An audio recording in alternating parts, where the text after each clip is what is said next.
Welcome to the Burn Bootcamp podcast. I'm your host, Morgan Klein, co-founder and CEO, along with my husband and company visionary, Devin Klein. And together, with our amazing team, we are going to help you push past your limits, not just physically in our gyms, but right here, mentally, emotionally, and spiritually on the Burn Bootcamp podcast. Together, we will take on challenges and break through barriers to transform into the best possible version of ourselves. We are more than a gym. We are a community. Your community. Let's go, Burn Nation. Hey, everybody, and welcome to the Burn Bootcamp podcast. We are back with another HQ Crew episode. I got my co-hosts in the building, Morgan Klein, Bryce Morrow. We got our guest today, Matt Morris. Let's go, baby. Okay, back. this is going to be a very exciting one.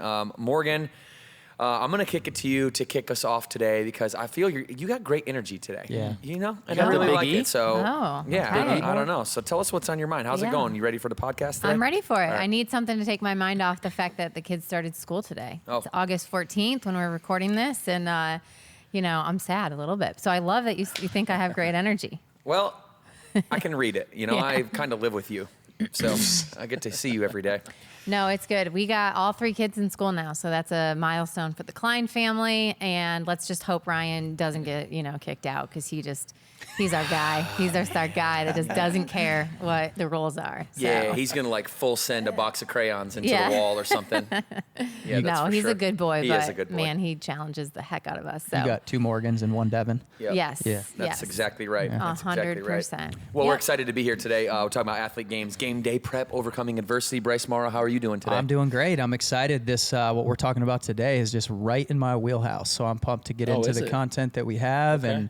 and it's going to be a good one today. And I'm just happy to have worldwide celebrity trainer Matt Morris on the podcast. I think I shortchanged you a little bit last time and started with local Local. celebrity. Local. What Sheesh. a insult. I'd actually Hey, you got to start somewhere. With us getting bigger and bigger and you being on demand, I'd love to send you 3 into just a crowd of 1,000 people and just see who's like, hey, Devin, Morgan, Matt, I think you're getting to the point I think where Matt like, would win. Yeah, being all over the app. Devin and- would still you win. think? However, someone told me last month at our summit that I should start a Cameo.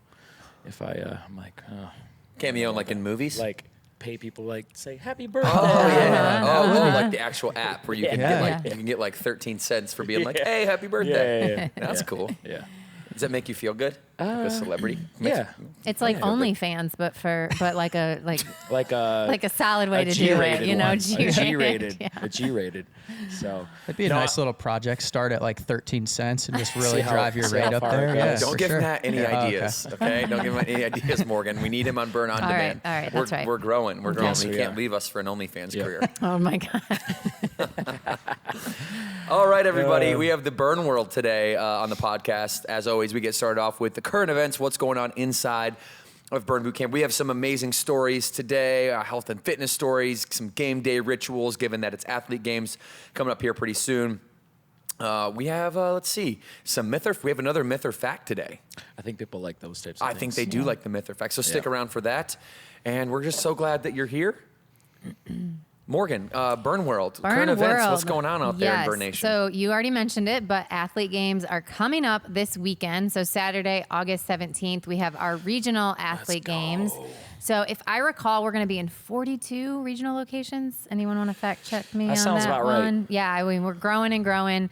We'll talk a little bit about this, throughout the podcast, athlete games. It's an exciting event that has evolved greatly in Burn Nation from when it started years ago to what it is now. So it's an exciting opportunity for our trainers in Burn Nation to compete at that next level, to represent their community and, to challenge themselves the way that they challenge members every single day. So I'm excited for it. Finals are here in the Queen City, up in our Lake Norman headquarter location in October. So it's always nice to see the finalists that come out of these regional trainings and will visit us here in the hometown. So. Yeah, and so we celebrated at Summit the winners of last year, Max Agopian and Maggie Balo. Yep. And so we hope to see them back in Charlotte. But regardless, we're gonna crown new winners this year. Yeah. We're gonna crown new winners. That's always the goal. That's always the goal. Yeah, well, I mean, regardless, I hope they can repeat it back to back too. That's all good with me. I want the best athlete to whoever prepared the most. We're going to talk about preparation here in a little bit and how you guys might prepare for big things like this, big game day type things. Yeah. And I know this is where Bryce says this is right up his wheelhouse because, he was a big game player. So, got to make sure that everyone knows. I got something to talk about. It may not be good, but I at least have something that I did. It's pretty good, man. Okay. It's pretty good. It's pretty good. But before we do that, we want to go. Sorry, Morgan. No, yeah, I was just going to say, I wanted to make sure if you are out there and you want to know where our regional locations are, we're going to flip up on the screen here one that would be near you. So you can go check it out. And if it's at your gym, like we love the energy that you can bring to these athletes because these athletes are coming from all around the country. And some of them are traveling hours and states away. So, just welcoming them into your home gym if that's where regionals take place and getting them hyped and so they have the best shot to make it to finals. And it helps. I've competed and I had people there. I think I performed better because everyone was there. So if you're a member that loves your trainer, go out there and support either him and her. It's going to help. I promise you. That's when you were a local celebrity. Yeah. And everybody came out and they made supported. T-shirts. We had T-shirts. There's no way I'm not getting first in this regional now that there's 20 people here. You watching ripped off like 300 double unders in a row. I remember that Something athlete like games. that, It was over on the east side, correct? Yep. Yeah. In Garner, North Carolina. I'm excited for the Masters division again because last year was the first year that we opened the Masters division up, and so we had 4 burn athletes: Leslie Eddy, Yep. and Will Shirtliff. Yep. Yeah. Masters. So It really is 4 fun to ultimate watch. burn athletes. You guys make the workouts extremely hard, and so you just see a lot of people overcoming adversity. It's not just, oh, this is so easy. It's, there's moments where you can tell people are mentally pushing through, and it's really inspiring to watch that happen in the regionals and the finals. Yep. And if you're not a trainer, we have the member games called the Level Up Games, and your location at some point in the year will do that. So you got to make sure that you are, having that on your calendar as something a goal to train for, because it's always more fun to train when you have an end goal. There's something that you're showing up for every day, and we believe that that the physical challenge is what can give you the most confidence, and that's what it's all about. Yep. So speaking of that, Matt, you got a story to share. Yeah, Lisa from Spring Hill, Florida location. That is a location I have yet to go to. I know you guys have been there as well, so I want to get down to Spring Hill. Lisa's journey began a little bit differently than most. The first time she walked through Spring Hill doors, she really had no interest in a physical transformation. She was looking just for an outlet for her grief. So she just lost her dad, who was her best friend, 3 months before, so she could hardly look herself in the mirror. She battled fear, guilt, anger, anxiety. I've gone through those things, losing a parent. It sucks. All she wanted was to find strength within herself so she could overcome it. So fast forward 10 months, not only has she undergone a physical transformation, that's going to happen when you show up to burn every day. That's going to happen no matter what. And I know the trainers in Spring Hill are awesome, but she's also gained a community of some of the most supportive people that she's ever known, and she's found strength in that. She's found confidence in herself. And honestly, she's never been able to, she's never had that before. So, the dark days are still there every now and then, and that happens. But now she knows that she has her support from her burn family and a whole community she can turn to if she has a bad day. So, burn has helped her find a version of herself, and I'm looking at, check out Burn Boot Camp Spring Hill's Instagram page. This post is from December 19th, 2023, and you guys can see it's a totally different person from when she walked through the doors and to what she's now. You can't fake that smile that she has in her face. So I know burn means a lot of things to a lot of people, but I've heard this story a lot where something hard in their life, they have nowhere to turn to, they walk through doors, and they're really never the same person again. So shout out to her, Lisa in Spring Hill location, for helping her guide her through that transformation. I know it's tough. Yeah. I think, too, shout out for her to actually step through the doors. Yep. A lot of times when you are grieving or going through a dark time in your life, you isolate and, you don't put yourself out there to get that help. So the fact that she knew she needed to go somewhere and do that for her mental health says a lot. So kudos to you, Lisa. Yep. Yeah. Yeah, a lot of people walk through the door looking for the physical transformation, and that's a different story, saying, hey, I know that this is what I need, that a lot of people don't always connect with a gym, right? Mm-hmm. And she said, hey, I've got to go be around people who are strong. I got to do hard things. And that's just the cool thing about the burn culture. It's just different. Yeah. Like what we've built and the core values that we put out there attracts like-minded people, and our like-minded people think outside of themselves and see when someone needs the culture, and we lift them up. And it's just always great to see stories like this across the nation. Yeah, it doesn't get any less. Every time I hear a story like that, it's like the first time I'm hearing it over and over again. I never get used to hearing someone's story like that. So, Yeah, it's so impactful because you like know how deeply it's impacted her. Yep. You know, and you can kind of feel that. Yep. And I think when people come to the gym to meet some physical need that they perceive that they have, it isn't really about the physical need, because the physiological needs that we have as humans are like safety, shelter, food. Mm-hmm. It's not abs, right? Yeah. That's not a part of the hierarchy of needs, but self-actualization is. That's the highest form of human need that you have. And when you come to Burn and you feel like you belong and you're loved, which is the fourth out of the five, if we're looking at Maslow's hierarchy of needs, those top two, love and belonging and self-actualization, you find those at Burn. It's not what you come looking for. You come looking for some, arbitrary need that, you might want. You might want to look good. Yeah, I think everybody wants to look good at some point, but that's not going to be what adheres you to the program. It's going to be those universal needs that are met once you really find out what you came for. So speaking of members, we're going to move into a member Q&A with Amanda from Mooresville, North Carolina. And she asks, what are some of the most innovative trends or techniques in fitness that you are excited about? Let's go around the horn here. I'll start with Matt, and then we'll go to Morgan and come back to me. I can't help but notice you skipped me. It's probably a good idea. Well, I mean, you're just kind of in the middle here. So I meant like down the line. Go down the line. I think for me, it's women finally slowly realizing that weights are their best friend and not being afraid to pick up the heavy things. I think it's taken a long time. It's still going to take a little bit more time to just get over, the misinformation out there about weights equating to bulky women. In fact, it makes you more lean. And I think there's just more. I think people are getting more educated because they want to know. I think that narrative's out there. There's some really good people in positions that are speaking the truth about women lifting weights, and for the longest time, it's been the wrong people in those positions who are telling people to eat less and stick with cardio all the time, which you need cardio for heart health, but for women in general, I think it's tough to build muscle, and I think women are slowly realizing, like, you know what, I kind of like lifting weights. Every woman I've talked to and trained, and for like the last 3-4 years on Burn On Demand and in gym, it's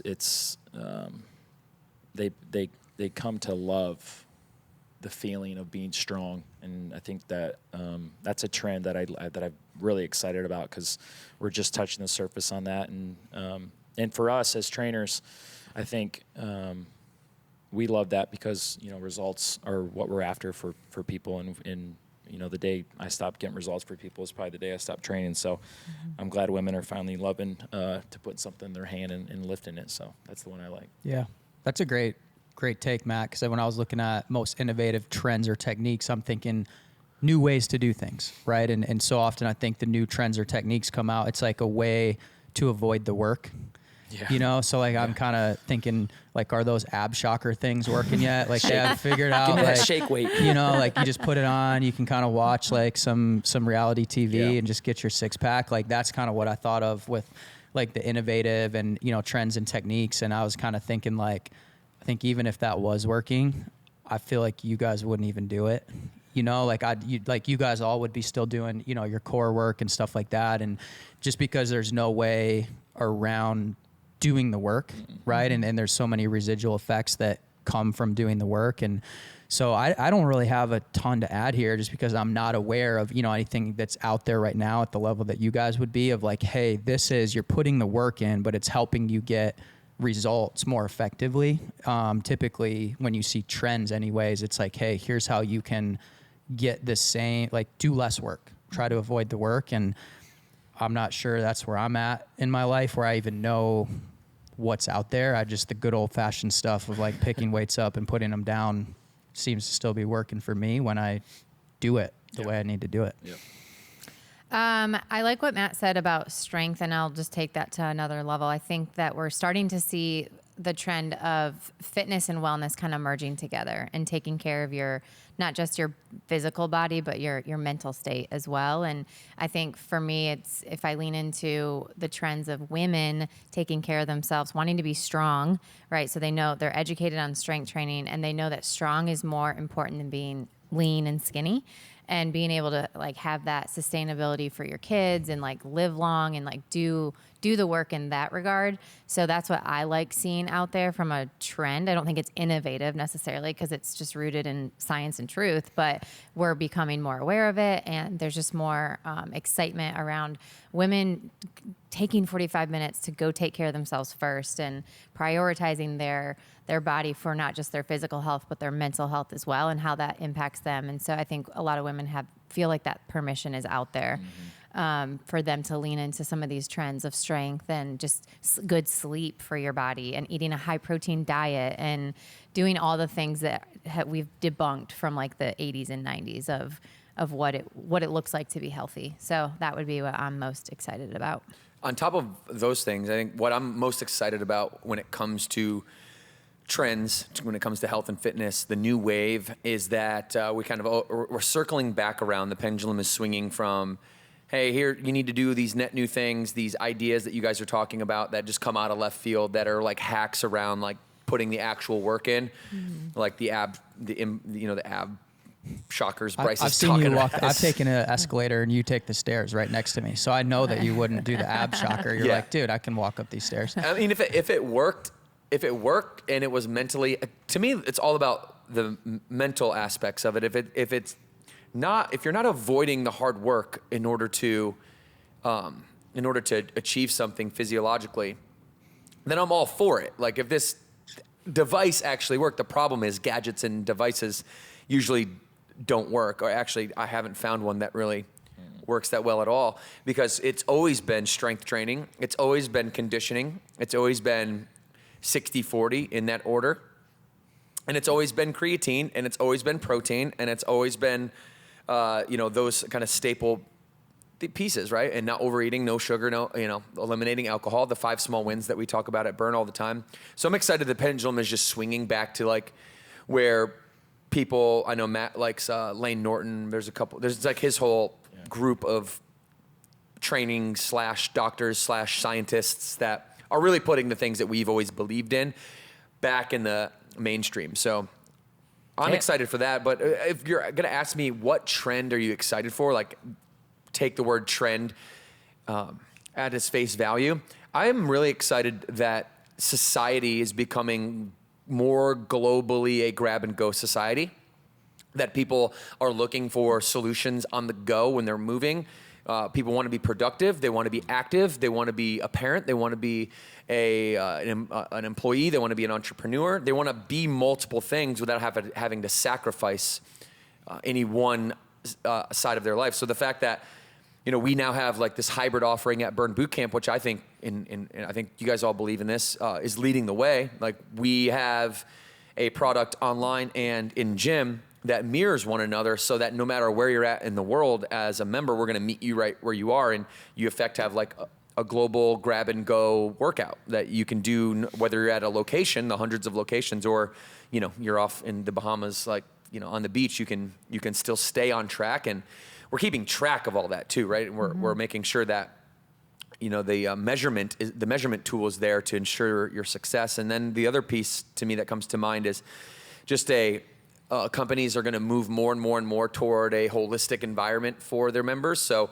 as we have always had this mentality, I'm not trying to pat us on the back or anything, but we've always been innovative in that regard of trying to do everything that we can for a member, looking at our business through their lens, not falling in love with what we do as a company, but falling in love with what you need as a member, and then providing those things to the highest moral and ethical position and stance possible.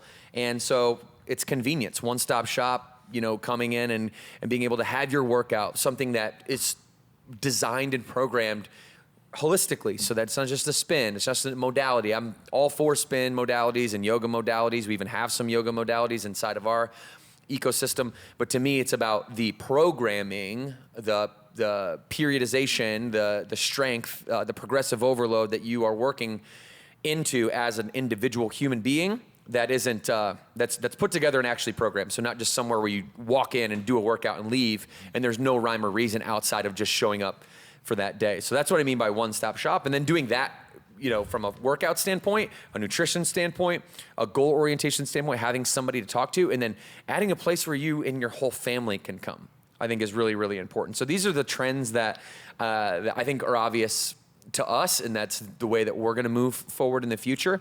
And I'd like to think that we're slightly ahead of our time in that regard. So I think those trends overall are coming down the pipeline, where companies like ours and other great ones like ours are going to force smaller companies to really meet the consumer demand where we see it going. Yeah, awesome. Yeah, man. Well, it's transitioning into, we've got a quick headline, and with athlete games coming up, we've got we're going to talk a little crazy game day rituals, right? I guess crazy. Who's to say that they're crazy, right? I mean, I guess it's whatever I don't works know. I for just you. watched a video of one of these guys, and this guy's crazy. Most people would probably agree, but it's our opinion. But we have an article here from 8 News Now, and it looks like this actually came out as kind of a Super Bowl going into a big event, and it's also us going into our Super Bowl for the athletes, right? Or what would this be? This would be the conference championship, and then Super Bowl Super in Bowl October. comes a little bit later. Yeah. And so we've just got a couple of highlights from this article, and the first one might be the most controversial, and that's Patty Mahomes of the QB for the Chiefs wearing the same pair of underwear every game. So I'm just going to pause there before we get into the rest of Does he these, wash just to give it the space. What do you think? He says he washes it. It's a little, in the article, he says, like, it depends. I'm not sure it's clean every game. I think it's weird. I mean, I don't wear underwear, so I think wearing underwear Oh, God. is like, I mean, you already got pants on. Why do you need underwear? You're gonna get all. I don't. Yeah, get they it. do wear all those. Yeah. So you think I don't know. 99.9% of the 7 billion, how many people in the world do we have? 8 billion people in the world Probably who wear close. underwear? Well, it's probably not factual, but you think that the people who do have it wrong? Yeah, I made the decision one day. I don't need to wear underwear no Okay. more, and it's gone pretty well. Maybe it's the trend will swing in your way, and you'll be the one saying, I told you so. Yeah. Told you so. That is your ritual. That is your superstition. It's the same thing as wearing the same Every pair, day- not that's wearing true. any at all. Every day's game day, baby. It's equally as weird. I'm just glad he washes them. That's all I thought of, is like the smell that would produce. There's by the no end of the way season. that he has the same pair last the whole season. There's Yeah. no way. Yeah. I mean, if he's only wearing it for a couple hours at a time. Oh, you don't want to smell a football locker room after a couple No, I hours at a know. time. He said the same pair. Yeah, as he's- long as he's washing it, Yeah, you're you good. can get through that. I mean, Yeah. I probably wear the same pair of underwear every week if I'm washing it. Yeah. Well, all right. like, let's Patty- move on. Okay. Patty, Here, if what's you're- our next If weird you're one? listening, some details would be appreciated. Yeah, let Reach us out know. to us. Let us know. Clellan Farrell, I hope I'm saying that right. He's a D linebacker for the 49ers, goes to the movies every night before a game. He says he finds inspiration in the art of cinema and solitude, I believe, is what he also mentioned, as just kind of being by myself, and seems to get his mind right. I love going to movies by myself, but I also want to know: is he going to rom-coms? Is he going to like thrillers? What's getting Yeah. him in the mind? I feel like, Yeah. what if there's nothing good out? maybe That just, would frustrate me. Maybe but- that's when we see him not play well. It's Yeah, like when he went maybe. and saw, like, I don't know, I don't want to call out any movies that stink. He's definitely going to go see Wolverine and Deadpool. He's probably already seen that Yeah. to get in the zone. We got Josh Allen, throws up before every game. I know Morg was. We talked kinda, about this how does before this we work? went live. I was like, wait, so does he make himself throw up, or I don't know. I mean, He's I just- acted on the field before, I think. I've seen Yeah. him throw up on the field before, so Really? I believe that. I think feel like you're I got to right. start watching this guy, the Bills, because that just seems weird. If he's that like big into his career, like he's still throwing up. He's got the Yeah. nerves before every game. So I feel like if he doesn't throw up, is he making himself throw up? I have Yeah. so many questions. I've got to think that it at least started nerves based, right? I Yeah, don't think a lot of yeah, people are just for like, sure. hey, I'm going to go make this happen. And whether it's still a physical response or like, I'm going to keep this rolling, you would think the origin of that ritual was, Yeah. I don't want to do this, Yeah. but this seems to happen every game. Yeah, I That's don't know. crazy. Just, I don't know. But then we have John Henderson, so former tackle for the Jaguars, would have someone on staff. I got to think he found his best person, right? When they say I think it someone on was staff, probably it's a just particular a trainer. It's person. a trainer. Yeah, I think his name's Joe. Okay, so he's got Joe. Can we roll that video? I Slap want to roll him. that. I want to roll that video. I want everybody to see that video. It's a little violent, but I mean they're Oh, football players. yeah. So, This guy's a monster. yeah, it is kind of funny too. So just what the way you're he gets gonna all- see, he has someone on staff slap him in the face before every game. Yes. That's That what's is happening. He's like, so "Come on, Joe." Crazy. Harder than that, Joe. I need a little blood in my mouth, Joe. Yeah, Oh my gosh. not Okay. just a little slap, I but feel like that's very While aggressive. Tom Brady relied on special stones. yeah. If somebody holds some special It's stones. like a hard left. Yep. Yeah. Two Mantras, spectrums. Tom Brady, mantras and special stones. Can you guys see Tom Brady in the mirror before the game, just at Foxborough? What do you think his mantras were? If you had to pick one mantra that Tom Brady was just saying in the mirror, He's a savage. you think? Oh, he's- yeah. he's You a don't think psycho. it was like, you are a special boy. No. You've got this. you don't think so? There were some 4-letter words and whatever Okay. he's saying. Oh yeah. Okay. You're the Alright. greatest of all time. Yeah. I Go mean, out there and he show is, him, baby. so, Yeah. You know, Yeah. a little positive affirmation. What do you guys have? What any of these resonate with you? None of Did you these have resonate anything you with could me. articulate? Nothing. You're not thinking, oh yeah, I used to do Nothing. that. Okay. I can only relate this type of stuff to like when I step on a stage maybe, or when I'm about to be the MC for athlete games, like, somewhat of a stage. But even in my high school days when I had sports, I did none of this stuff. So I can't Really? relate. What do you do now? You're stepping on a stage. Can I tell you one thing I notice? What? Whether it's a stage or just a big meeting, you got your best shoes on. I notice Oh, that okay. all the Yeah. time. Usually they're like your best Jordans or Yeah. like I something always, like that. Yeah, I always want to make sure my shoe game is Yeah. good for sure. Because if my speech sucks, then at least they're looking at my shoes. There you go. At least I won something. And the speech never sucks, so you got a good speech and good shoes. You guys got anything? I would say if it's leg day or Metcon, where I know the workout's going to suck in the best way, I wear all black. I thought that was every day. I've well, never seen you not wear all black. It's just like a mind Okay. It's on purpose on mind leg shift day. change. Like, all right, this is my game This is for the today. funeral for my I legs. gotta work gotta out wear well. all I gotta black. dress well. And then on a smaller level, do you guys ever tell yourselves like something before like a very hard set? Mantras, baby. Let's Like, go. I always You're say- unstoppable. Yeah. Yeah, I always say do the work, and then that like cues me to like, all right, then I'm gonna do that. yeah. Yeah. So I always think I think of like what I want my Carrie Underwood legs. Like I'm like, okay, Carrie Underwood, Yeah, Carrie Underwood nice. legs, and then I like squat it. Just do it You just envisioning Carrie Underwood's legs on Yeah. stage, and that's your motivation. for sure. That's a good one. that is for good. sure. Yeah, so superstitions for me were always part of sport. You always had, whether you believed in them or not, there was always more like a routine that you would do. So a lot of these superstitions, if you will, are routines.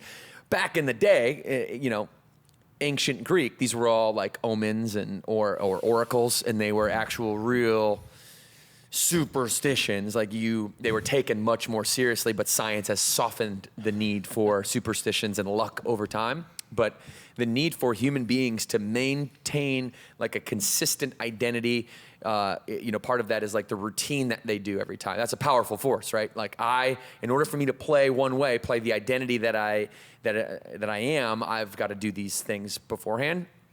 Michael Jordan famously wore the North Carolina shorts under the Bulls shorts. Space Jam. I don't know if you guys remember the scene yeah. from Space Jam where yeah. Bugs Bunny and not Donald, but Daffy Duck have to go back to his home and get the shorts. He did that for every game. I don't know. Oh. But that was the superstition that rang out most to me. Yeah. I've watched Space Jam 100 times with the kids. I'm not sure if that was actually, I'm pretty sure he probably did Yeah. to start his career. I have superstitions that are softened, I would say. So they're more like routines. Before when I'm driving to the gym, there's one artist playing, and it is at the loudest I can possibly take, so my eardrums don't bleed. You're saying only one artist in Only the one car? artist. Like Eminem. ever? Yes. That's what I figured. I didn't know Only. if you meant like today, Tuesday, I'm No. playing one person. One only. I ever. took it as, yeah. Yeah. Okay. Marshall Mathers. Yeah. I'll get you in the zone. And just bump it. just bumping, So that's like my closest thing to a ritual today is doing that. Or like suja. I drink suja every day. Like I feel psychologically that's a ritual because if I don't drink it, then I have a higher belief that I can be sick, and I don't like being sick. Yeah. I think I can Those are my think two back things. to my actual game days. And for me, it was once every 5 days when you're a starter, because when you're a starting pitcher, you're going in that day. When you're in the bullpen, the call can come at any time. So rituals or routine is a little bit harder. And for me, and I'm actually going to say this because it's funny, the Patty Mahomes actually resonates with me, but I'll give you guys the logistics of professional baseball. You know what you do? You have your locker, you have all the stuff that you wear for every game, and then you put it on a laundry loop. Right. So you have, it's not like you're bringing in like different underwear. It's like you have kind of what you wear. And so then you put it on the loop and then they hang it up in your locker when you come back the next day. So factually, that wasn't an on purpose ritual, but that was happening. So just, Makes sense. come for me if you think that's weird, but it's like if they're getting a little worn out and you swap them out, but you're wearing it, you're putting it on the loop, shows up again the next day. You wear it again. So Patty, I feel you. I think you're probably a little bit more intentional about that. But for me, I would wear my best stuff. So it'd be like, hey, look good, feel good, play good. Absolutely. I would do my hair because you got to take, Your one, hat? it's part Under of your the, hat? well, hold on. So it's part of the look good, feel good, play good. I'm a hat guy anyways, off the field. Yeah.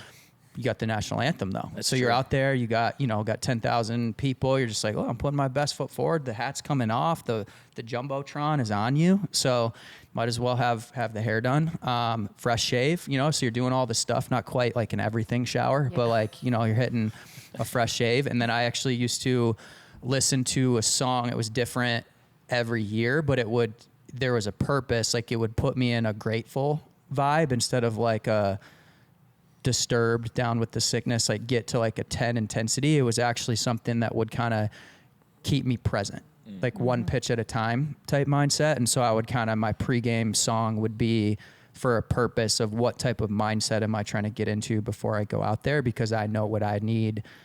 I know where I need to be as far as like an emotional, mental space. So that was me. It was and then predictability, right? So you're kind of like, hey, if I do all these things, I can control them, and I'm trying to show up and I want to throw up 0 runs on the board every time. And the more I can create some predictability, higher chance I can do that.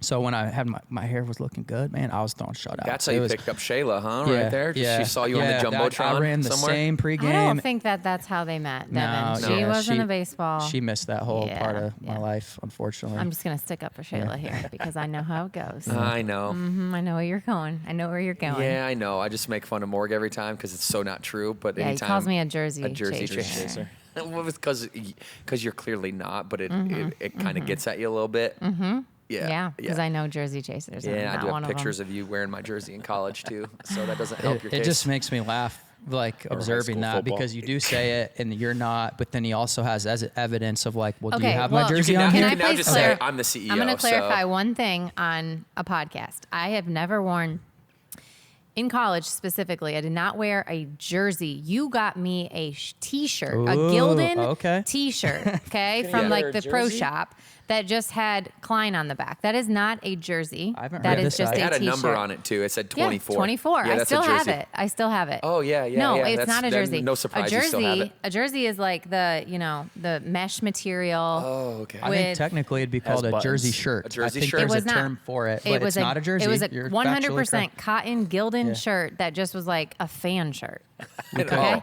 so It's not not a a jersey jersey. chaser, a fangirl. We couldn't get some Whatever. comfort. Couldn't get some Whatever. comfort colors on her in Listen, college. You're the CEO now, so it's water That under has the bridge. nothing to do with it, but I just wanted to clarify for the record. You didn't like give me a jersey, and I didn't wear a jersey. It's good information to have. So- I've never heard that side of the story. So Yeah. Definitely wore it in high school, though. I remember. I football remember game. Now we're shifting timelines. wearing another boyfriend's jersey Oh, in you high don't school. even go there. Oh, Don't I even remember go that there. too. Oh Lord. Now who's pushing whose button? Yeah. Okay, here we go. Let's okay. move on. Yeah, let's move on. That's a ridiculous conversation right there. We should never have that conversation. Matt from Round Rock said, "What inspired you to start your health and fitness journey?" That's a great question, Matt, because we all have, a different motivation around what initially inspires us, Yeah. and I think it eventually becomes a lifestyle for us. But what was your kickstart, Matt? I think I had two. The first, I think, I've said this on a previous Burn Boot Camp podcast. I think the environment that I grew up in has helped. I think our group of friends, Devin, were ultra competitive, and I think, we obviously wanted to be good ourselves, but we always wanted to be better than our friends at something. So, taking weight training class in high school, making sure you do that every semester because that would help your sports career. So I think if I didn't have that group of friends that were so competitive in what sport they did, or we could be playing, I don't know, anything, Texas Hold'em poker in high school or playing 21 in basketball. So I think that instilled, I don't know if I had it in me, but that brought it out of me, I would say, is, early on having a group of friends that were competitive. I think, if anyone's listening now that doesn't have that, I'd go seek those people out because they'll bring out the best in you. And then I think the second thing is, my mom liked fitness. She would work and then get home and she would walk 5 or 6 miles. So I think seeing that helped as well because if my mom's going to work out, I might as well work out too. So I think those two things, competitive friends and having a parent that liked fitness themselves, helped me find my journey and start. That's cool. Yeah. That's cool. For me, I think it started probably around 14 years old, just training for a sport.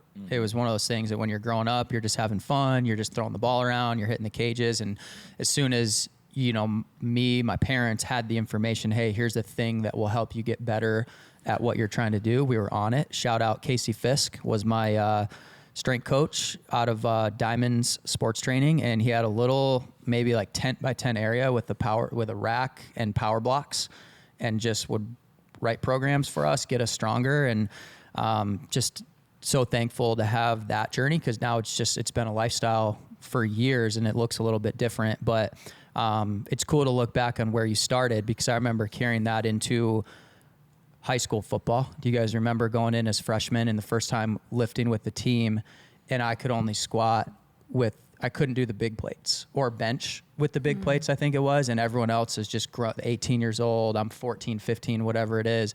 And I remember just thinking all right, I got to get to these big plates. And then I just had a moment of appreciation when I got to spring training, and because I used to be uncomfortable in the weight room with a lot of people around me, when in reality, that's not what it's about. It's your journey, you're getting better. And I remember being in spring training with big name superstars, and I'm like, I'm in this weight room with them, completely comfortable being here, right? And it was just kind of a cool reflection on how things started.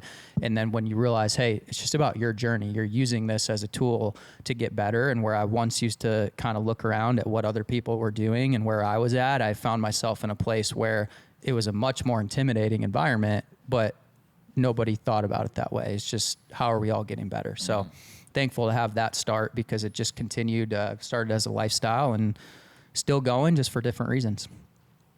Omega. I would say similar to Matt, my parents were athletic, and I was active since I was a kid, starting with playing soccer and then I think sports is the biggest reason I stayed active. But I will say after high school, I didn't play sports. And so I was in a period of demotivation. I think I was probably just so burnt out from all of it. And I remember freshman year, I think I barely worked out, definitely gained the freshman 15, and then was okay, I need to get back into it. But I think still in your 20s, it's so different.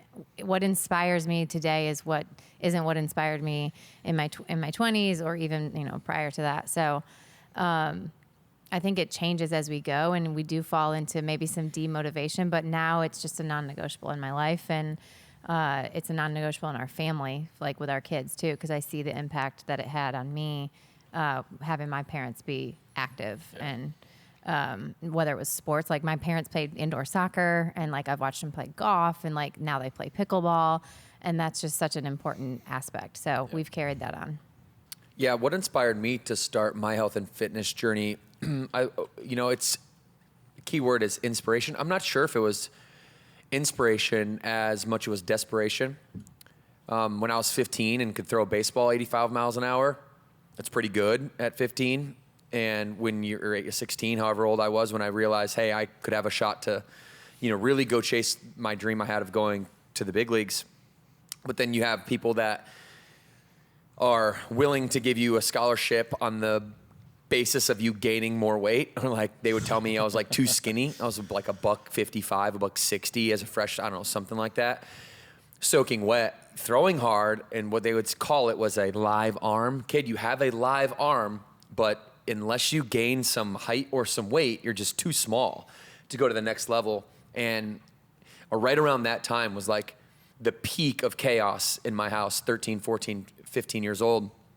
And baseball to me was a way out. It was freedom. It wasn't just, that's what I mean by desperation. It wasn't just, I want to go play Division I baseball and potentially, achieve my dream of playing in the big leagues. This was like, first things first, let me get out of the place that I'm in. And if baseball is the vehicle to get me there, dude, I will be in that weight room. What time we lifting? How many times? What, we got to do protein. We got to do all these things. So I started learning about protein. I learned about lifting. I was lifting, like Matt was saying, with him in the high school weight room. Being competitively driven by the people that are around me. But it was either grow, get bigger, or you don't get to go play D1 baseball. And we all know if you don't go play Division I, your chances of going to the next level dramatically dwindle. So it was more than a scholarship to me. It was freedom. And so I learned health and I learned fitness because I wanted to play baseball, because I liked it. I didn't love it. Because I liked it a lot. I wanted to get better at it, but also I wanted to get better at it so I could get a Division I scholarship so that I could escape the four walls of my home that weren't too pleasant at the time. So, we're all either inspired or moved by desperation or a combination of both. And I think mine was probably a hybrid of both of those things. You didn't at the time know to say to the scouts, hey, my buddy out of Caledonia, Michigan is Gumby, and he's 6'2", 160, and he's still going to Central Michigan, right? I was not putting on the weight as much as I was trying. Because you were 6'2", though. Yeah. No, I didn't have that. I have small shoulders, small hands, and so it took me a lot to put on weight on a small frame. But we did it because we're unstoppable. That was my mantra always, still is today. I just say the one word, unstoppable. Unstoppable. There's maybe some F-bombs in there if I'm getting real jacked up, but let's go. All right, you guys. Thanks, Matt, for your question from Round Rock, Texas. And we want to ask you all, what inspired you on your health and fitness journey? Find us anywhere on the internet and let us know. Mm-hmm. All right. Maybe we'll feature you one day on our Burn Stories here. Yeah. Bryce, let's take us into the next article here. You know what? We're staying in this pretty fun vein here of game day, competition day prep, staying with the theme of athlete games coming up. But this one is more, the last one was kind of crazy routines, rituals, just having some fun with it. Obviously, it's a little bit more than that. Like, I'm sure Patty Mahomes feels a little bit more comfortable when he's got his dirty drawers on. But, like, this is actual article from parkview.com just talking about tips for game day mental preparation, right? So kind of giving people some tools to actually say, hey, you're going into, a demanding environment, right? It's game time. You've prepared for this. Like, what do you need to be thinking about? So I'll run through some of these tips here. The first one is place your focus and energy on the controllables. Then they say focus on your strengths, not what you think you need to work on. Embrace the pressure of game day, which I know is tough. That might be related to Josh Allen's throwing up before every game.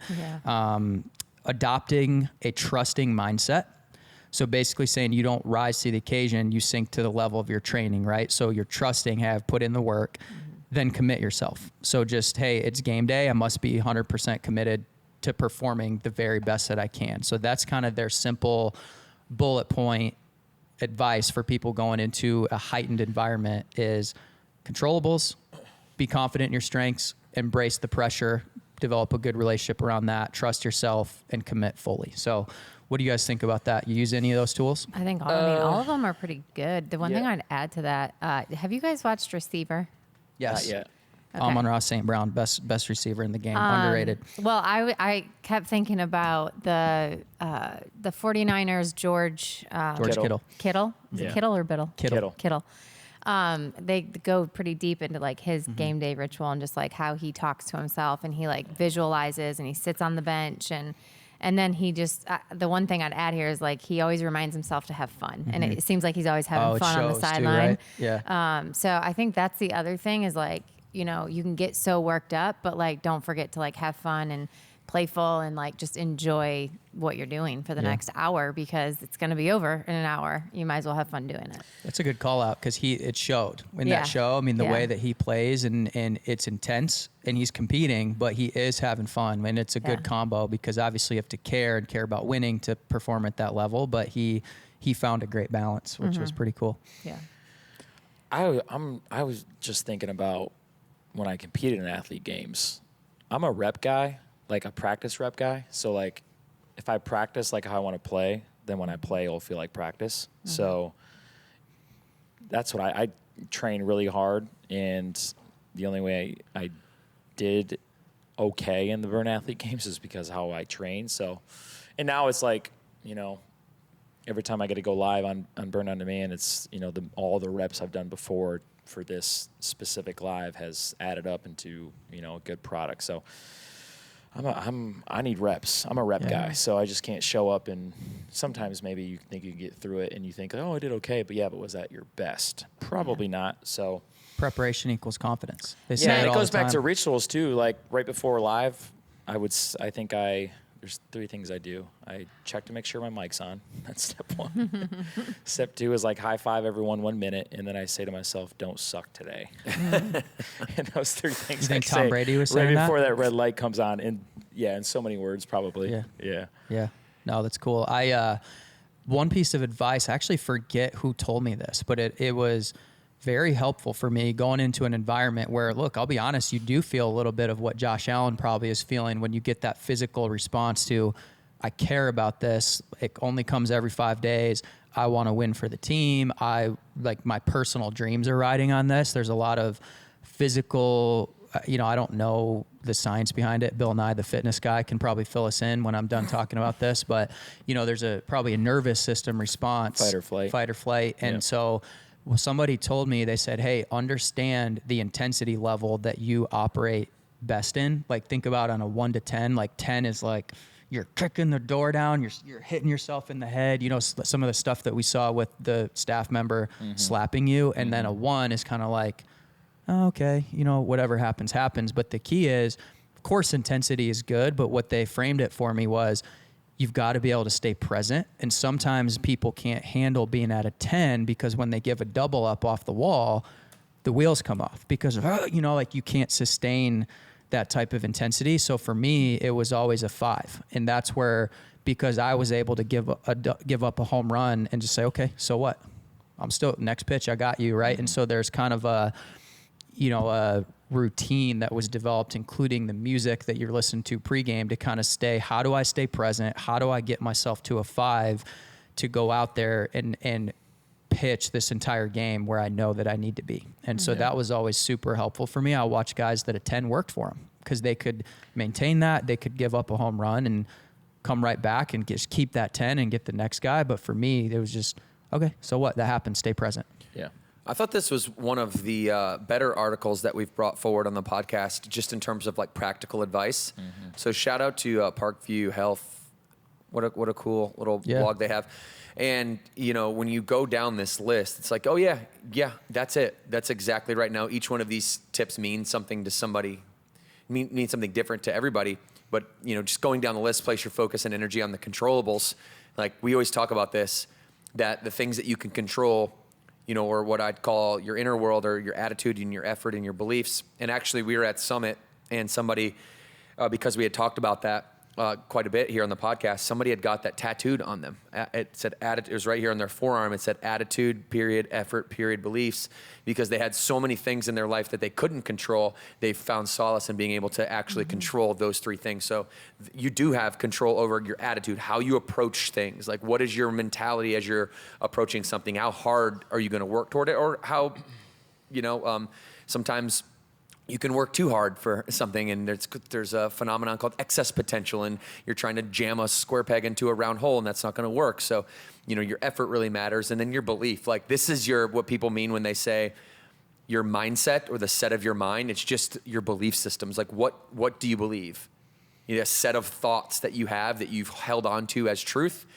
What are you believing? Do you believe that puking before a game is something that's going to get the demons out so that you can perform in the right way? Like, if you believe it, go do it. No, it's your personal truth.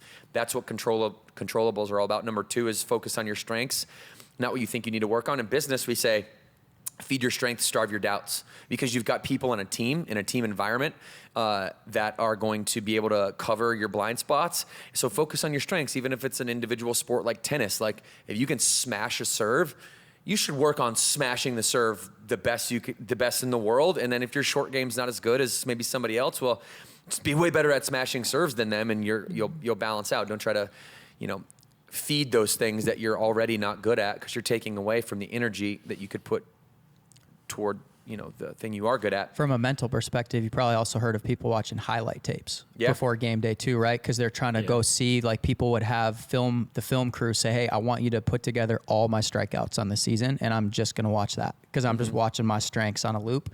And now that's what I'm seeing right before I'm rolling into this thing. Yep. And the last three, embrace the game day pressure. You guys were talking about that. Morgan said, like, just have fun. A lot of times that's what it is. Like, the pressure, it's not that serious. Just have fun, be playful. A playful attitude, brings like a looseness to people, especially in the athlete games. I see this. They're dancing downstairs and doing TikToks and, they're tired, but they're having fun with it and they're just being in the moment.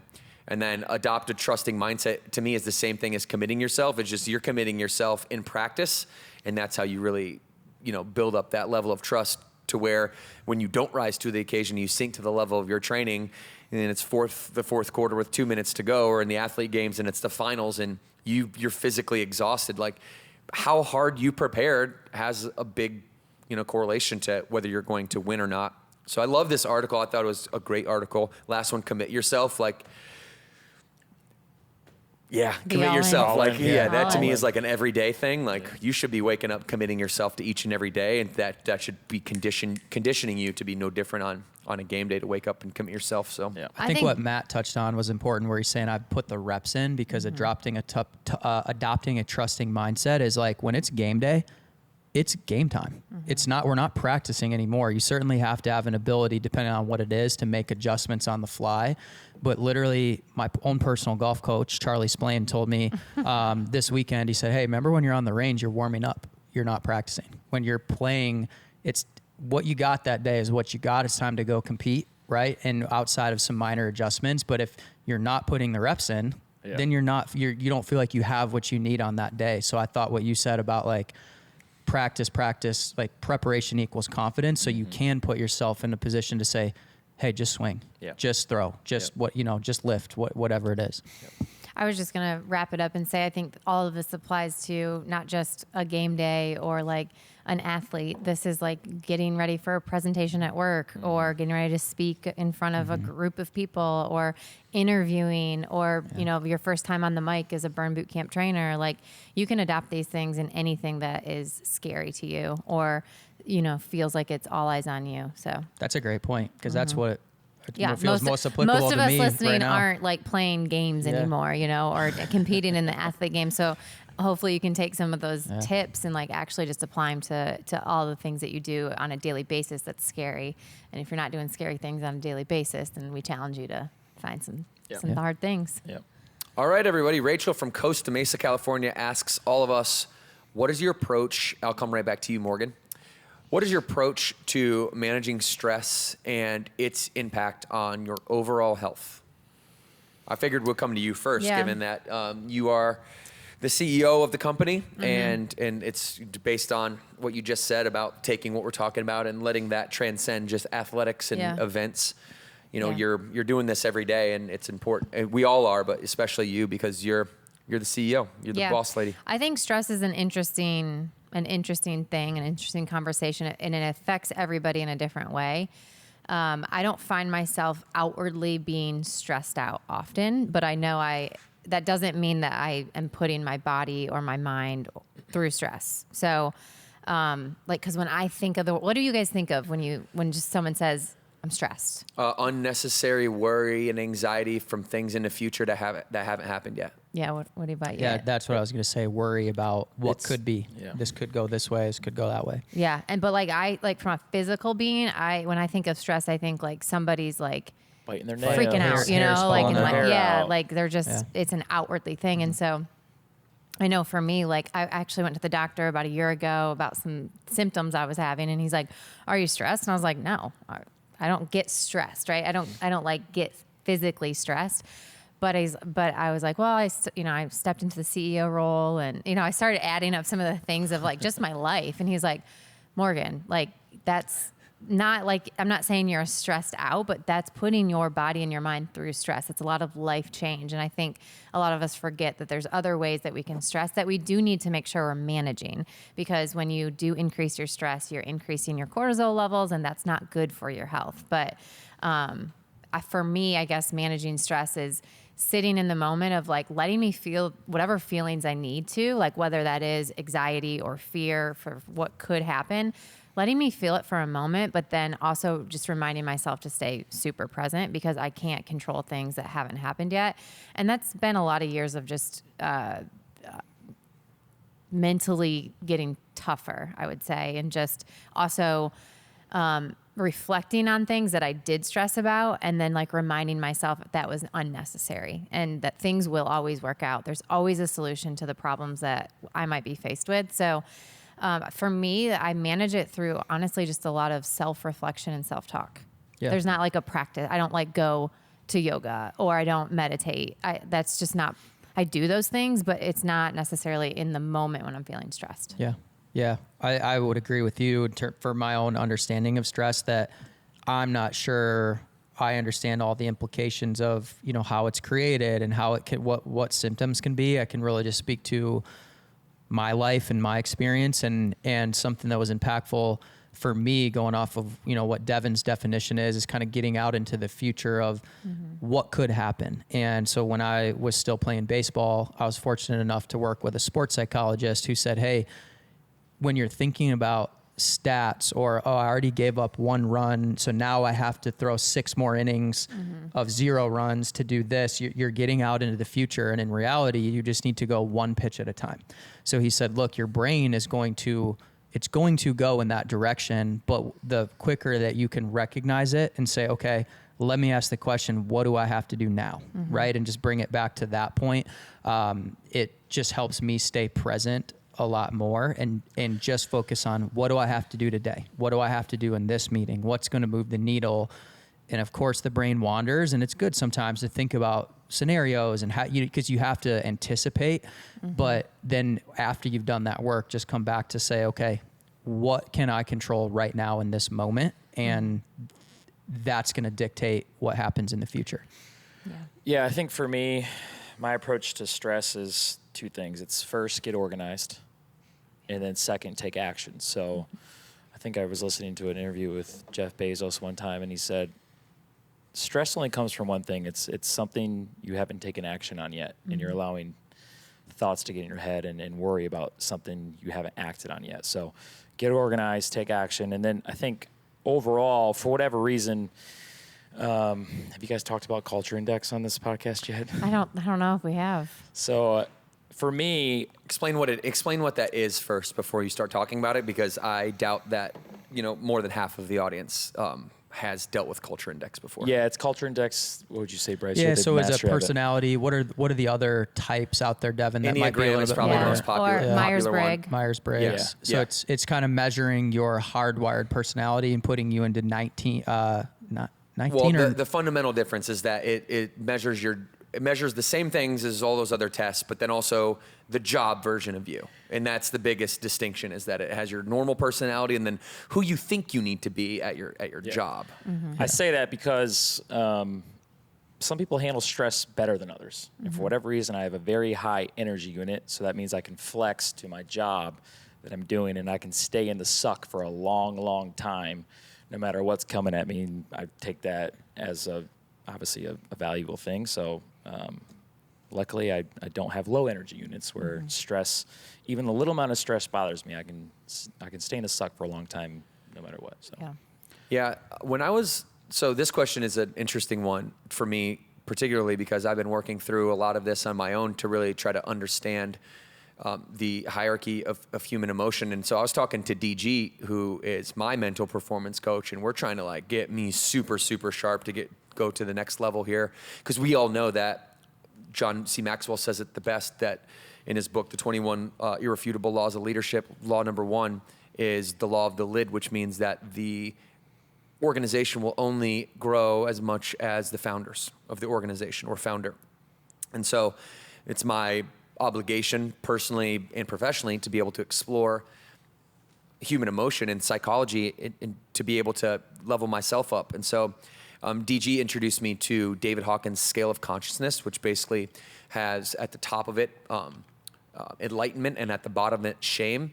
And these emotions, or energy in motion, emotion, all of these emotions come with information, right? If you're an enlightened person, there's a different set of information that resonates with you than if you're that resonates from you than if you're a person in shame.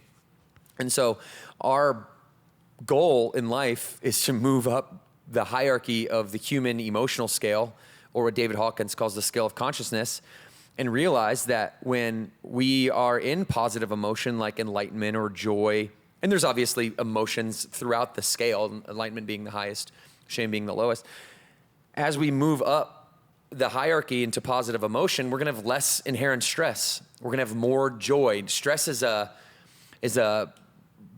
chemical. It could be a chemical byproduct of an emotion, or it could be an emotion itself. I'm stressed, right? It could be the emotional manifestation or the physical manifestation. And I think more people have the emotional manifestation of stress than physical. And so what we all need to realize is that as we are going throughout our days, whatever emotion that we have comes with energy. That energy comes with a sense of information. And now I'm projecting out into the world bits of reality, bits of information about me based on my emotion. So my emotion doesn't live independently than, let's say, my attitude, my effort, or my belief. It actually is the prerequisite. It is the feeder. That emotion is the feeder to the information that I'm giving off, and that you guys can all sense on me when you walk into a room. So to me, stress is managing it, whether it's emotional stress or physiological stress, physical stress. It's moving up. It's self-awareness to ask yourself multiple times a day, almost every day. You might call this practical meditation. Why am I feeling the way that I'm feeling, and is this the way I want to feel? If I'm feeling stress, why am I feeling the way that why am I feeling this way?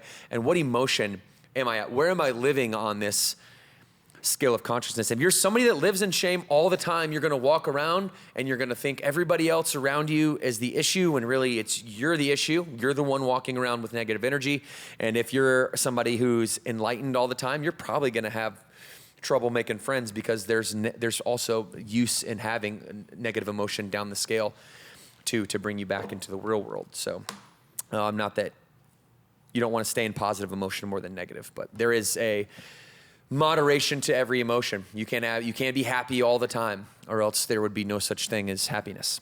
So that's what I think about it. And I don't have much physical stress. It's more, if it comes, it's there, recognize it, self-awareness, have the conversation, try to get rid of it, try to get up the spectrum. Cool. So study that, you all. Right. David Hawkins, Scale of Consciousness. Okay, let's switch gears. Devin talked about, we're going to do a little myth. Actually, it's really like fact or fiction, right? So I'm going to read this headline. This article is from the Mayo Clinic, and they came out with 10 common nutrition myths. So I'm going to read this to you guys. I'm just going to go down the line. You tell me if you think it's fact or fiction. Okay. Low-fat or fat-free products are healthier choices. Morgan Klein. Wrong. Brr. So you say fiction. Okay. Myth. All the things. Most people are going to say myth on this one, and I'm going to have to agree with them. But we're going to have to define a couple words in here for me to, you know how I work.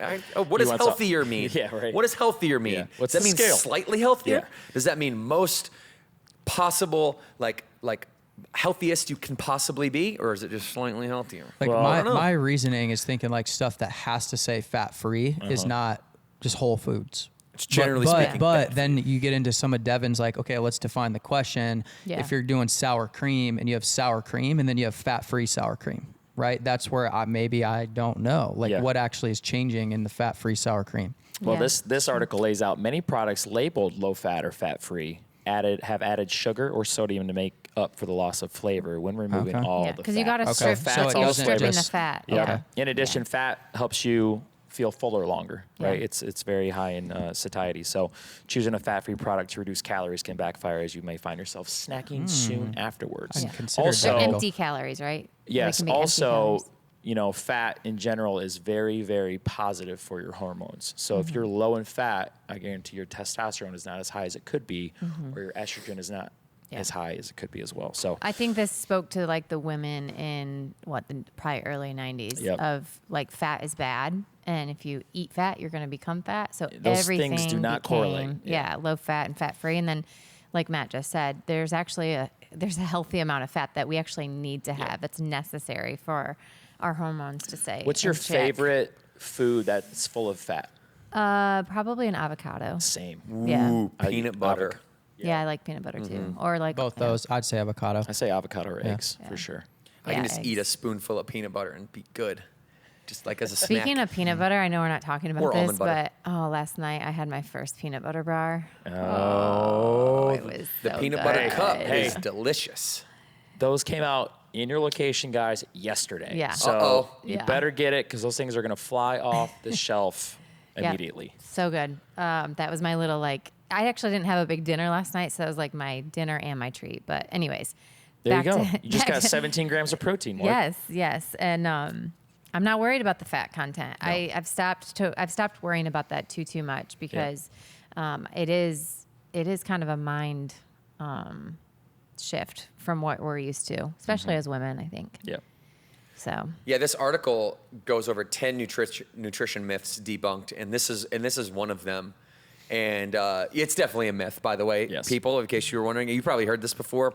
It is not very healthy for you, generally speaking, to remove the naturally occurring, whether it be the omegas, let's just say that, to remove the naturally occurring omegas and then to replace it with something else that is not naturally occurring in the chemical structure of given food.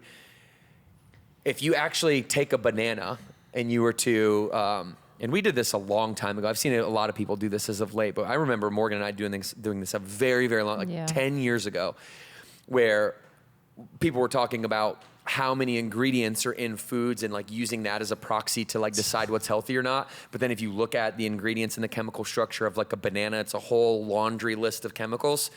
And if you actually took the nutrition facts, the labels, the ingredients on any given product, and you took it the next layer to like say what is the chemical structure of this food, there would not be enough packaging room to fit the chemical structure of every food. So we have to kind of pare it back and generally put it into groups. For example, starch, corn starch, whatever. You see that on the back of a label in the ingredient profile. Well, that chemical structure is a laundry list, right? So I think- it's. I think it's yeah. important. Yeah, I just think it's important to know that food labels in general are a marketing ploy. Like it's really about reading the ingredients, like Devin said. Obviously, not every chemical is going to be listed, but it's more about what is the makeup, what does the nutrition label say? Not what are the labels on the front, because those are meant to catch your eye. The 100-calorie things too, or just, fat-free, sugar-free, like those are all trying to get some sort of like impulse buy from us because it's like, oh, that's going to be healthier for me because it's gluten-free or sugar-free or all the different things. So working in CPG and working in, cereal and Pop-Tarts and then into morning foods and Eggos and all of that, I can remember like the category managers and like designing the labels, and it's like they do all that to catch our eye. To sling some tarts. To sling some tarts. Yeah. Some Pop-Tarts. They do all of that to catch our eye in the grocery store. So you just got to be weary of labels and focus more on the macro makeup of it and ingredients. MK was a tart slinger at one Yeah. point. I was. You were a tart slinger. I Hey, was. by the way, let's do this real quick. You guys will play an extension of this game. This is a Sure. really good article. We got Okay. some good articles today.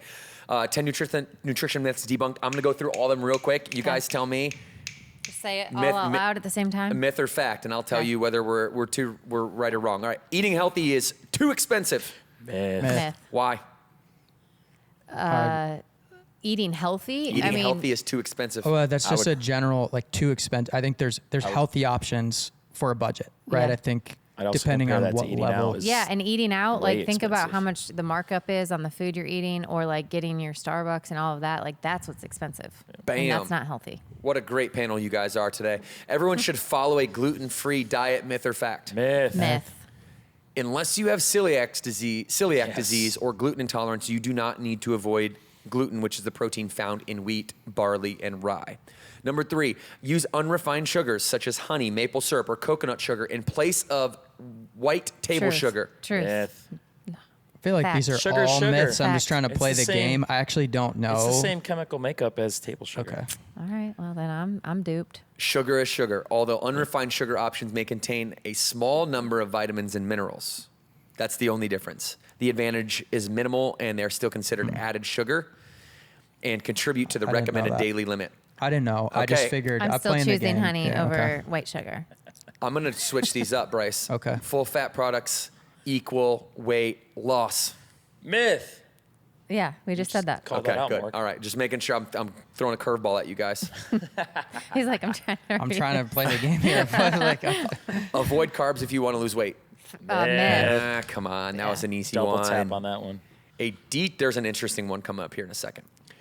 A detox diet will clean toxins out of the body. A detox actually detoxes your body. Myth. gonna say You myth. have a liver for Yeah. a reason. yeah, You're I'm gonna or- say myth, but I don't know much about like what are these detox diets. I've Like never done detox one. I've never. teas or I don't know. There is little your body evidence does that. that the dietary cleanses do any of the things they promise. The fact is that you don't need to purchase a product to cleanse your body. Your liver, your kidneys, and gastrointestinal tract do a great job of detoxing it every single day. If you're looking to rejuvenate your body, focus on eating more whole foods, drinking more water, and removing that alcohol and sugar, baby. The Yeah. basics. The All right. Basics, the basics. Isn't it? This whole industry has moved to like this bifurcated polarization of like diet and nutrition and fitness wars. And if we're doing keto, then everything else is bad. And if you're doing intermittent, it's all of it is just fluff. It's all made for you guys to buy the products they're purchasing. It's all BS. Here's the facts are the facts. It's so simple. It's so basic. Control your calories. Control the composition of your calories. Move your body every day. Lift some weights on a weekly basis. Try to go to failure. Like it's so easy. We don't need to do all the crazy stuff. Okay, this is my favorite one. I'll do two more. Certain foods such as grapefruits, cayenne pepper, or vinegar can burn fat. False Myth. or myth? Myth. No foods burn fat. Just breathing, fire breathing. Make you lose weight. I think if you're ever somebody that's like done like a tea, or not even a tea, but just like cayenne pepper in the morning, I think it's just something that sets your mindset off to be like, okay, well, I did that. So now I got to make sure I'm eating healthy and not like combating this one good thing. So it's like the habit stacking. I think that's why you'll probably see results if you're doing that. It's not because of the cayenne itself. It's the mindset Well, of it's like, the power of the placebo too. yeah, and it's like, okay, I'm focused on eating healthy and making this detox week, like I'm making the most of it. So you're obviously conscious about everything else you're putting in your body, which is why you're likely going to see the A results. piece of picking up momentum. You're like, I Yeah. did this thing, so now I'm Yeah. gonna do this.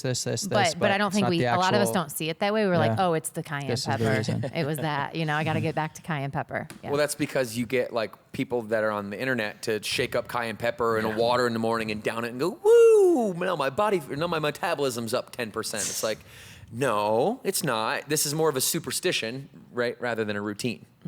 It's something that sets you up for success. Okay, that was an interesting one because a lot of people do think that. The apple cider vinegar one, Morg, how many times have you heard that? There was actually, I don't exactly remember what year it was.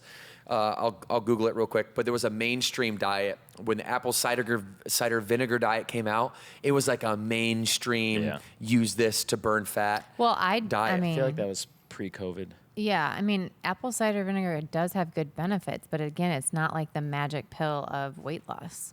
Helps with inflammation. Like there are good properties of apple cider vinegar, but it's not the claim that people are probably thinking it is. I was dabbling. Because I do as apple part cider of sleep. vinegar, so don't hate on As it. like a little sleep cocktail. Tim Ferriss came out with Tools of Titans, and that was one of his things. Is like that he had kind of played with.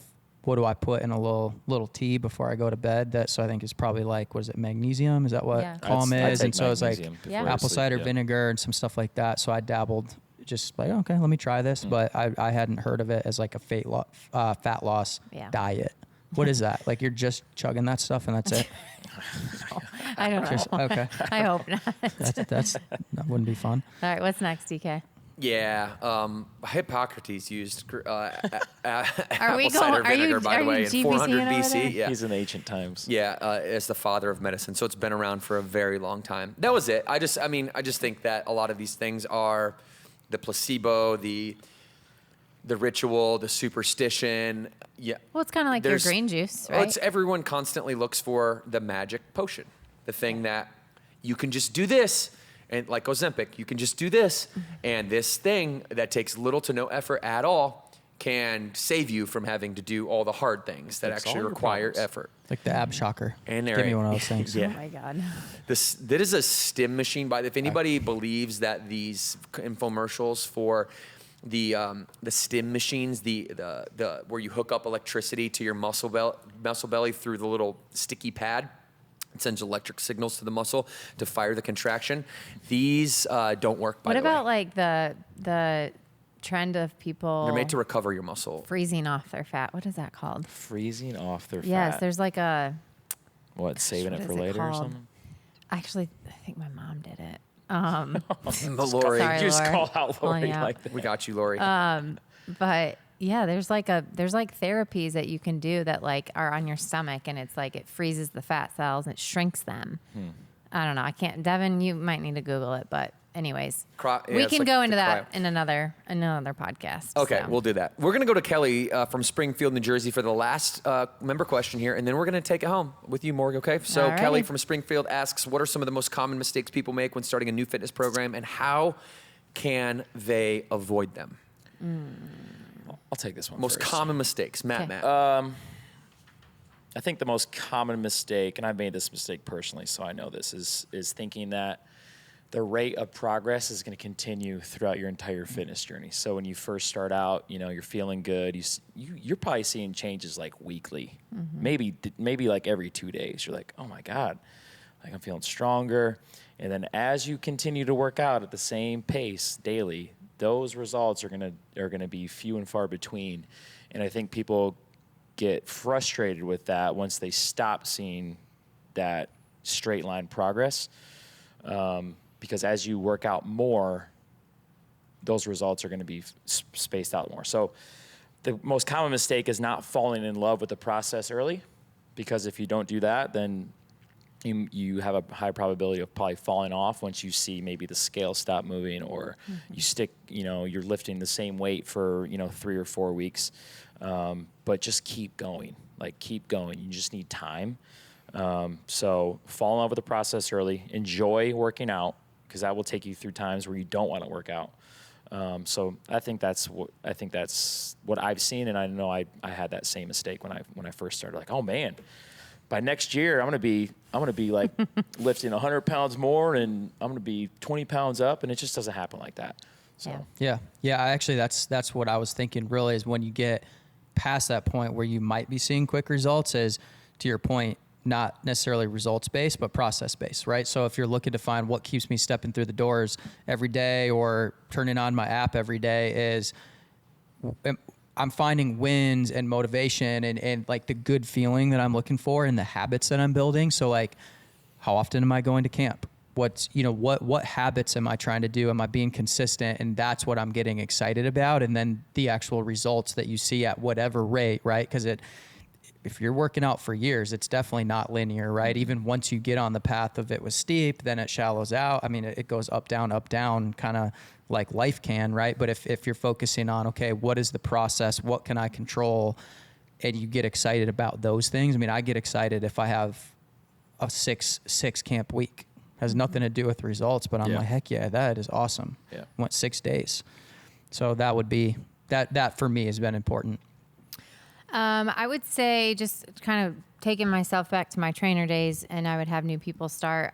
I would say the mistake I saw many make was thinking that the scale was going to change quicker than it did, or only measuring the success of that fitness program or your effort on the scale. So a lot of people would actually sometimes gain a little bit of weight, depending on where they were in their fitness journey. But they would either gain a little bit of weight because their body is just retaining more water because it's doing things it's never done, or they're actually gaining muscle and they're not looking at what the body fat has done or what the measurements or how you feel in your clothes. So setting up the right expectations of what success looks like in your fitness program, I think, is a mistake many make. Yeah, the mistake that I think is most common that derails most people's pure intention is one of the 6 faculties of the mind that Bob Proctor talks about, perspective, willpower, imagination, memory, reason, and intuition. Perspective, to me, is the answer. If you have the perspective, or AKA belief systems that say, hey, I'm going to do this for 30 days and, I'm going to have a short-term outlook on it, and I'm going to do all these external things. I'm going to take the protein that I bought, and I'm going to go get the shoes that will help me feel like this is a new thing. I'm going to buy the new membership, and it's all these things you're doing externally outside of yourself, rather than having the belief or the perspective that I'm going to go change my habits from the inside out, not from the outside in. If you change your habits from the outside in, inside out rather, you're more focused on your belief systems, on your character, on showing up when you say you're showing up. There's a natural propensity to trust and enjoy the process more if you are going inward.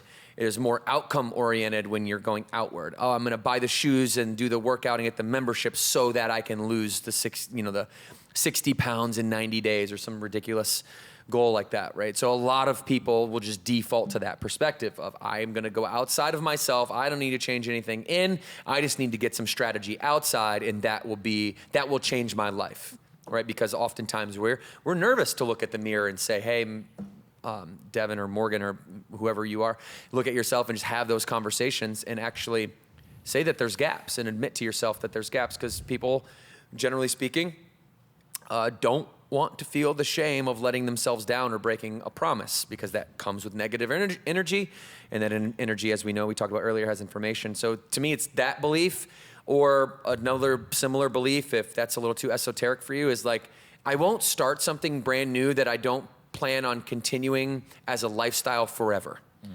And I think to reverse engineer the most common mistake, it's, I'm going to go as hard as I can at these 30 days or these 60 days or these 2 weeks or this 90-day period, this fixed amount of short time, and that's going to be the issue. That's going to be the fix for my issues. And then you get to day 91 of day 90, and it's the first day in which you start reverting backward, because now it's over. And the perspective was, once it's over, I don't have to do the hard things anymore. And you were never changed from the inside out, because you thought the game the whole time was picking strategies and using that to change you, when really it's your character. So Morgan, that is my answer. It's a perspective. Most common mistake people can make is not going internal, using self-awareness to uncover the gaps in character that they have, that if they filled those gaps in character, would not only take their fitness to the next level, it would take their entire life to the next level, using fitness as a proxy. Can I point something out? Mm-hmm. I've seen you work out in some pretty cool shoes. Were those not purchased for that camp? It's just what you wore that day. I've seen you with 11s on, like some Concords on the floating floor. I'm not sure how relevant it is to what I just said, but well, you said buy the shoes, do the thing, and I mean, I've seen you buy the shoes. I thought you were talking about Morgan's superstition to where she has like badass shoes on every time she goes out somewhere. I'm just saying, I've seen some like shoes on your feet on the floating floor that I would only wear for my best meeting, my biggest meeting. Yeah. We don't know how Devin's brain works, okay. Bryce. We're not going to try to figure that out in the last couple minutes of this podcast. It's a couple series of episodes. Yeah, we can. Yeah, okay. we can go there later. Maybe we could do an episode. You can be my therapist and ask me all the deep questions. Like, are those shoes just on your feet that day? Like, it wasn't like, all right, like this is going to get me through. I bought the shoes, Bryce. so now, okay. Everything's intentional. Okay. All right. Can we wrap it up here, guys? Yeah, get it done. All right, guys. Thank you so much for listening to the podcast. I know we talked a lot about just preparing, right? Preparing. What are the routines, the rituals? So I would just challenge you today to think about, how are you preparing for your best self? How are you preparing for life, to go through those hard times, those challenging times, whether it's a game day or anything else that comes to mind. So preparation is key. So I'll leave you with that note today. And we're going to just say good luck to all the Burn athletes that are getting ready to compete. Woo! If you know any of them, if they're your trainers, make sure you're pumping them up, sending them a little message to share your belief in them, and remind them to have some fun this weekend. And we'll see those athletes in Charlotte later in October. But thanks, guys, for listening. Make sure that you subscribe to the podcast. Make sure you're following all of us on Instagram. We like to have fun over there and engage with you. So we'll talk to you guys next time. And like we always do, 2 claps on 2, 1, 2. Crispy. All right. Bye, guys. Woo.